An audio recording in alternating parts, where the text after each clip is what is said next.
You know that feeling, right? That weird, intense discomfort when you suddenly have absolutely nothing to do? Well, today we're going to dig into why that is. It's so strange, isn't it? We say we want rest, we crave it, but the second an empty moment shows up, it doesn't feel like a gift. It almost feels like a threat. So what is it about that quiet that feels so unnerving? Okay, picture this. You're at a red light. You've got, 45 seconds? What's the very first thing you do?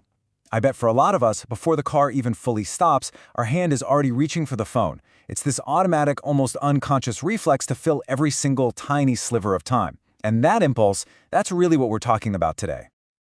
All right, so let's start by actually putting a name to this feeling and get into what it's really doing to our brains. The author Cal Newport has a great term for this: solitude deprivation.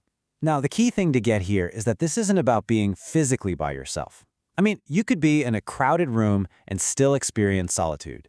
This is about being mentally alone. It's about being free from the constant stream of other people's thoughts, their posts, their notifications, all of it.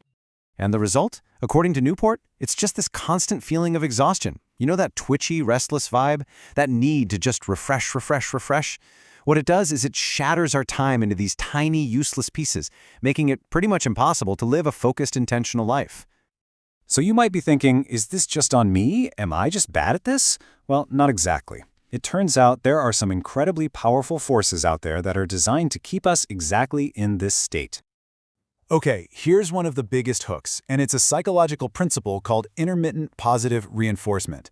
The idea is actually pretty simple. Rewards that show up unpredictably are way more addictive than ones you can see coming. If you never know when that little ding or like is going to happen, you're just going to keep checking and checking. Tristan Harris, who used to be a design ethicist at Google, he just nails it with this analogy. He says, our phone is a slot machine. Think about it. Every single time you pull down to refresh your feed, you're pulling the lever on that slot machine. What did I get? A new like, an email, maybe nothing at all. And it's that gamble, that maybe, that our brains absolutely cannot resist. And here's the other big one. They're hijacking our social instincts. We have this deep evolutionary need to be accepted by the tribe, right? Well, think about features like photo tagging. That's not just there to be helpful. No way. It's engineered to give you these tiny little hits of social approval, these little nuggets of validation that say, hey, someone was thinking about me. And that's what keeps us coming back for more. Okay, but it's not just the technology. Our whole culture kind of pushes us in this direction too. We get this message constantly. Any moment you're not being productive is a moment you've wasted. And this brings us to what people call hustle culture. You've seen it everywhere online. It's this pervasive idea that your self-worth is basically measured by how much you get done. The grind becomes this thing to brag about, and taking a break, well, that's seen as being lazy or weak. And this pressure to always be on, it goes back further than you might think. I mean, we all think of Henry David Thoreau as the ultimate symbol of escaping the grind, right? But what's fascinating is that some analysis shows even he was kind of hustling out there at Walden Pond, networking with literary folks, writing in his journal, hoping to produce content. So it seems this pressure to be productive is a really old story. So why do we do it? Why do we buy into this whole thing? Well, it's not always just about the money. One Reddit user put it really well. It's about this deep need for security, for pride. Being busy becomes a way to feel validated, to show everyone and ourselves that we have value. Okay, so let's recap.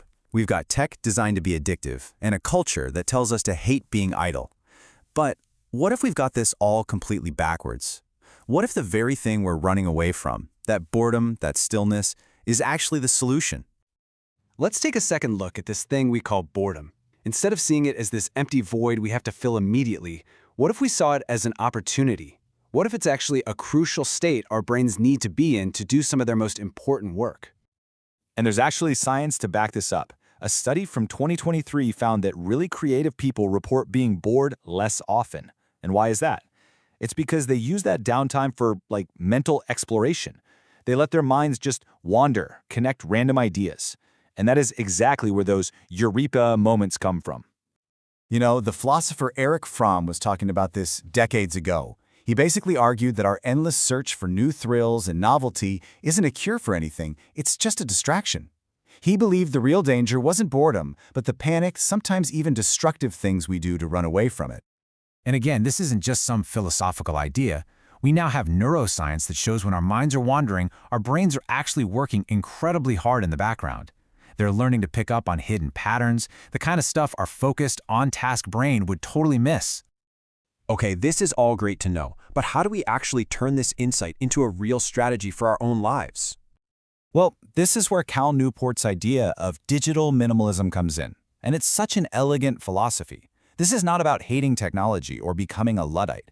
It's about being incredibly intentional. You start by figuring out what you actually value in life, and then you look at a piece of tech and ask a simple question. Does this actually help me with that?